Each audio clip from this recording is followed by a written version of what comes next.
Hello, good morning students.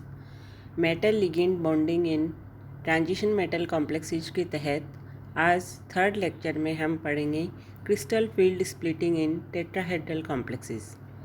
Tetrahedral complexes अर्थात चतुष्फलकीय ज्यामिति में क्रिस्टल फील्ड का विभाजन या स्प्लिटिंग किस तरह से होता है, इसको समझने से पहले सबसे हमें टेट्राहेड्रल ज्योमेट्री को समझना होगा। हम दिए गए डायग्राम में देख सकते हैं कि एक टेट्राहेड्रल ज्योमेट्री के लिए यदि हम एक घन की स्ट्रक्चर बनाते हैं, क्यूब बनाते हैं, तो हम उसके सेंटर में यदि हम मेटल आयन रखते हैं तो 4 लिगेंड घन के जो 8 कोने होते हैं उनमें ऑल्टरनेट ऑर्डर पे यदि एक एक कॉर्नर पे हम लिगेंड को व्यवस्थित करें ऑल्टरनेट ऑर्डर में, तो बनने वाली स्ट्रक्चर जो होगी वो टेट्राहेड्रल स्ट्रक्चर होगी। इस चित्र में हम देख सकते हैं कि यहाँ पर क्यूब के सेंटर में मेटल है जिसको एम से रिप्रेजेंट किया गया है। क्यूब के 8 कॉर्नर्स हैं। 8 कॉर्नर्स में से हर अल्टरनेट कॉर्नर पे हमने 4 लिगेंड को अरेंज किया है जिसको हम एल के द्वारा रिप्रेजेंट करते हैं। जब इस लिगेंड और मेटल को आपस में जोड़ते हैं तो ये बनने वाली जो स्ट्रक्चर है ये टेट्राहेड्रल स्ट्रक्चर या चतुष्फलकीय ज्यामिति कहलाती है। दूसरे डायग्राम में हमने बता रखा है कि यहाँ पर जो एक्स, वाई और जेड एक्सिस हैं ये क्यूब के फलक की तरफ इंगित करते हैं। क्यूब का एक फलक एक्स एक्सिस को बता रहा है, दूसरा फलक जेड एक्सिस को बता रहा है और थर्ड फलक हम देखते हैं तो वो वाई एक्सिस को बता रहा है। कहने का तात्पर्य लिगेंड्स यहाँ पर क्यूब के कॉर्नर्स पर सिचुएटेड हैं और एक्सिस यहाँ पर क्यूब के फलक की ओर इंगित कर रहे हैं। अर्थात जैसा कि हमने अष्टफलकीय डायग्राम में देखा था या ऑक्टाहेड्रल जो ज्योमेट्री थी उसमें हमने देखा था कि लिगेंड्स भी एक्सिस पर स्थित थे और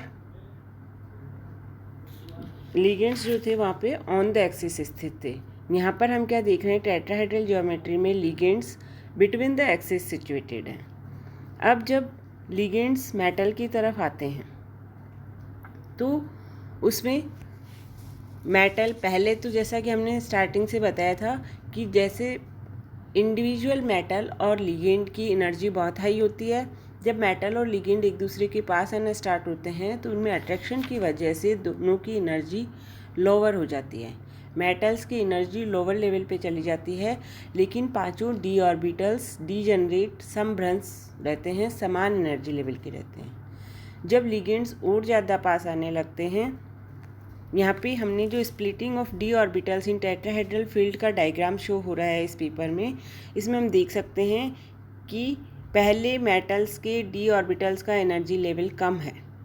यह वह स्थिति है जिसमें हम बता सकते हैं कि लिगेंड मेटल की तरफ आ रहे हैं, लेकिन उनमें एक डिस्टेंस है प्रॉपर, जिसकी वजह से यहाँ पर केवल अट्रैक्शन फोर्स काम कर रहा है और मेटल्स की energy level free metal ion की तुलना में कुछ कम हो गई है, लेकिन डीजनरेट डी ऑर्बिटल है।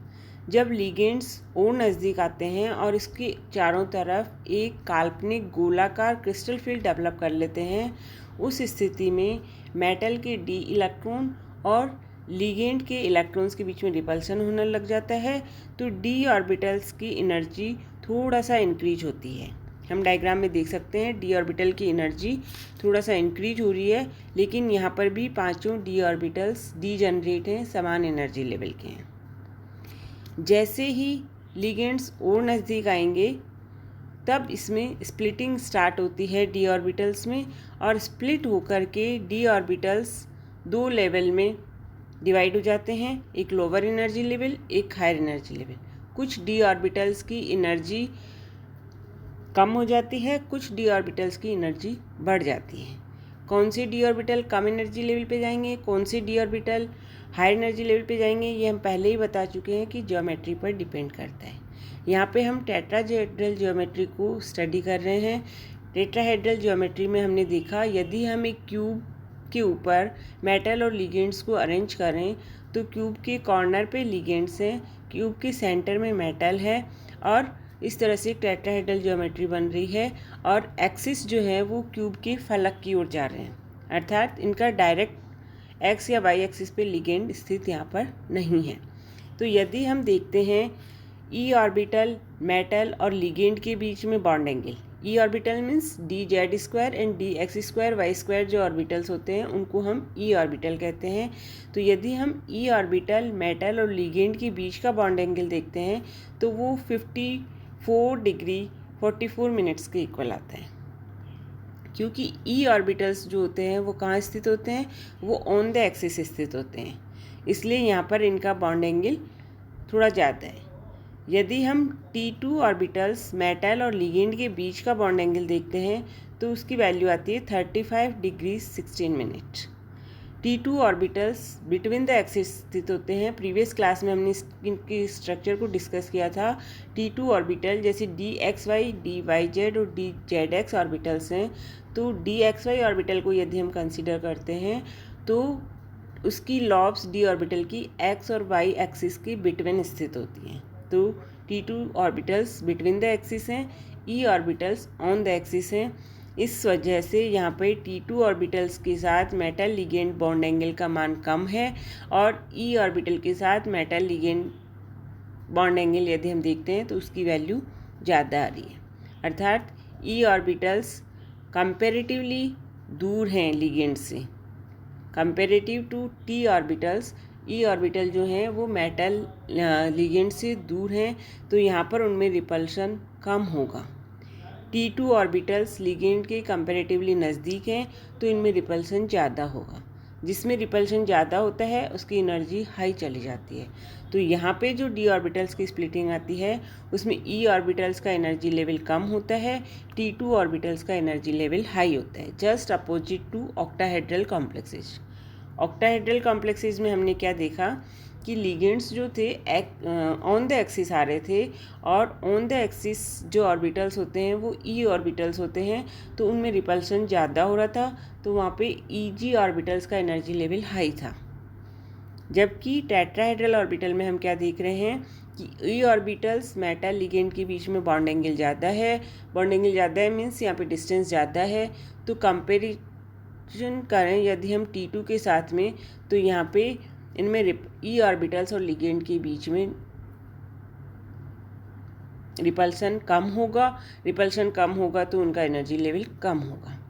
तो इस तरह से यहाँ जो स्प्लिटिंग है वो ई लोअर एनर्जी लेवल पे और T2 हायर एनर्जी लेवल पे चले जाते हैं।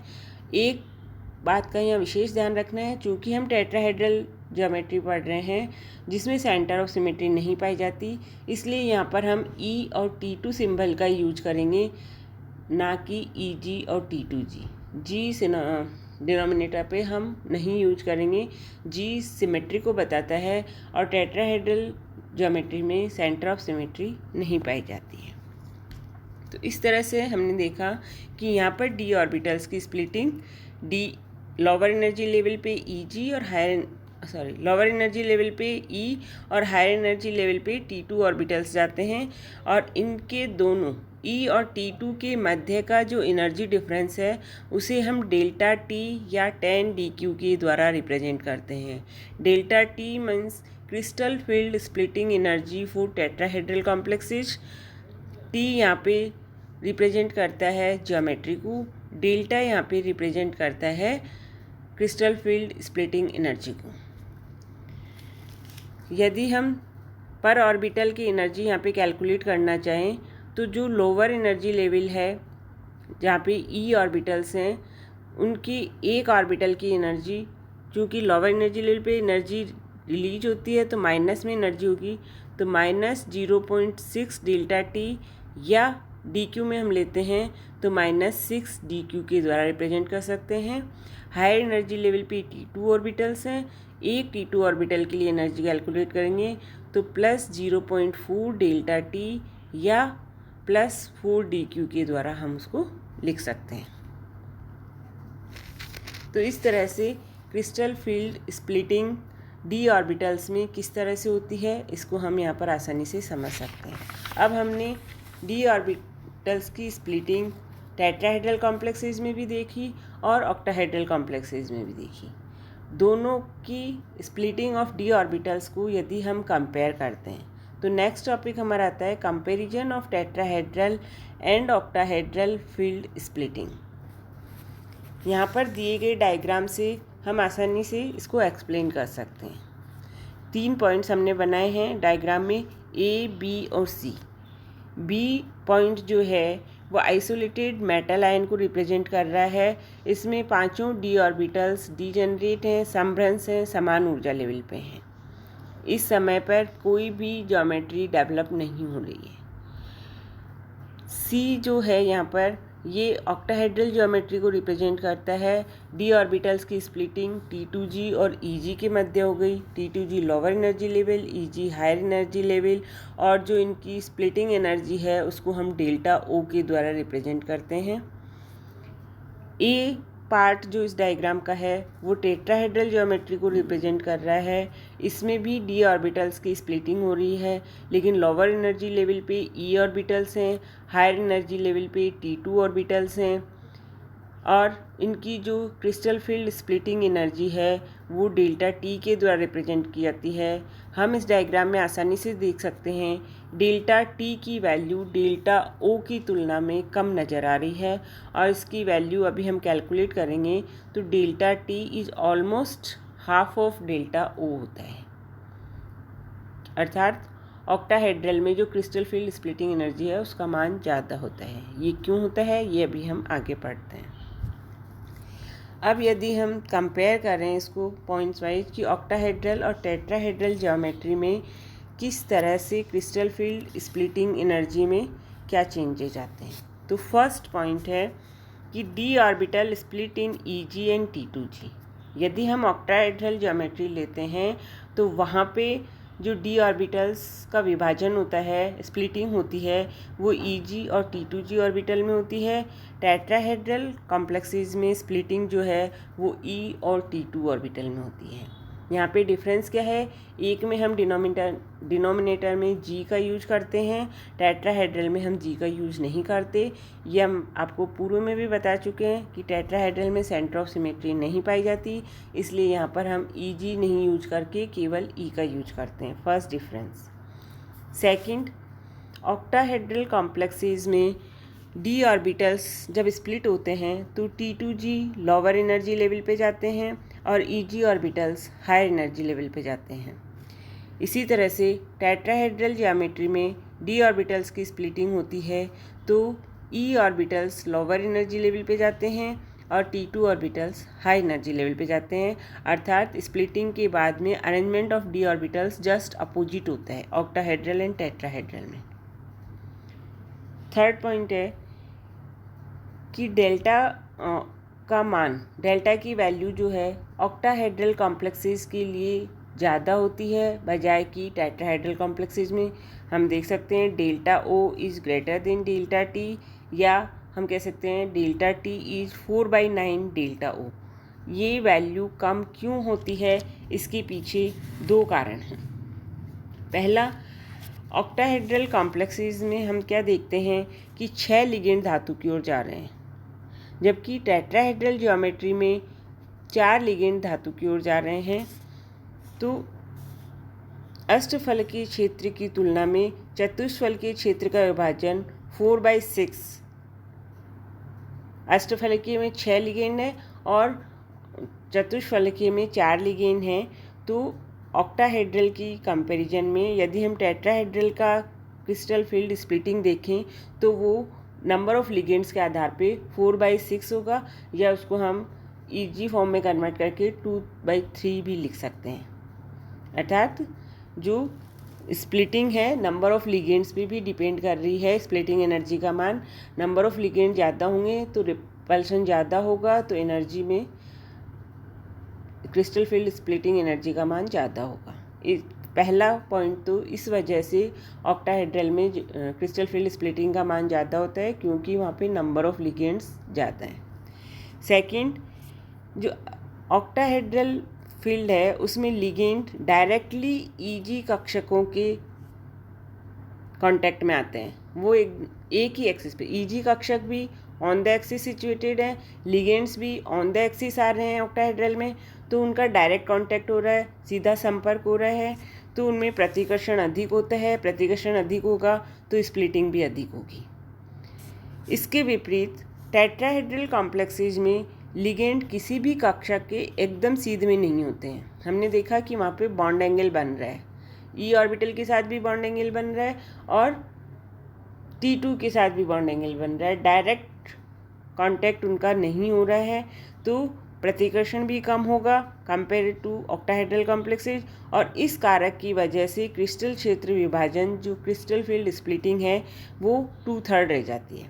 तो दो फैक्टर हैं, फर्स्ट नंबर ऑफ लिगेंड की वजह से 2/3 हो जाती है, सेकंड डायरेक्शन ऑफ लिगेंड की वजह से भी टेट्राहेड्रल कॉम्प्लेक्सेज में क्रिस्टल फील्ड स्प्लिटिंग एनर्जी का मान 2/3 रह जाता है। और दोनों फैक्टर्स को यदि हम ऐड करते हैं तो कुल मिलाकर ऑक्टाहेड्रल लिगेंड्स में crystal field splitting energy delta O की तुलना में टेट्राहेड्रल फील्ड में डेल्टा टी का मान 4/9 हो जाता है। तो इस तरह से हम कह सकते हैं delta T equal to 4/9 delta O. तो ये भी यहाँ पे एक अपने आप में इम्पोर्टेंट क्वेश्चन बनता है कि why the crystal field splitting energy is more in octahedral complexes than the tetrahedral complexes। तो यहाँ पे दो रीजन इसके पीछे हैं, number of ligand and direction of ligand. उन दोनों के आधार पे हम एक्सप्लेन कर सकते हैं कि क्रिस्टल फील्ड स्प्लिटिंग एनर्जी का मान ऑक्टाहेड्रल कॉम्प्लेक्सेज में ज़्यादा क्यों होता है।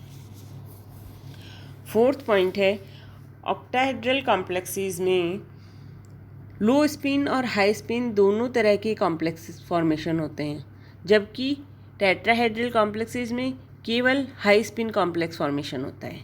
ऐसा क्यों? तो इसको यदि हम समझना चाहें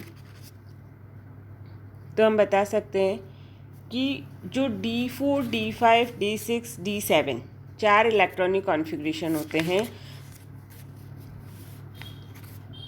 उनमें लिगेंड के सामर्थ्य ऑक्टाहेड्रल कॉम्प्लेक्सेज में वहाँ पर क्रिस्टल फील्ड स्प्लिटिंग एनर्जी का मान लिगेंड के सामर्थ्य पर निर्भर करता है, अर्थात लिगेंड स्ट्रॉन्ग फील्ड है या वीक फील्ड है।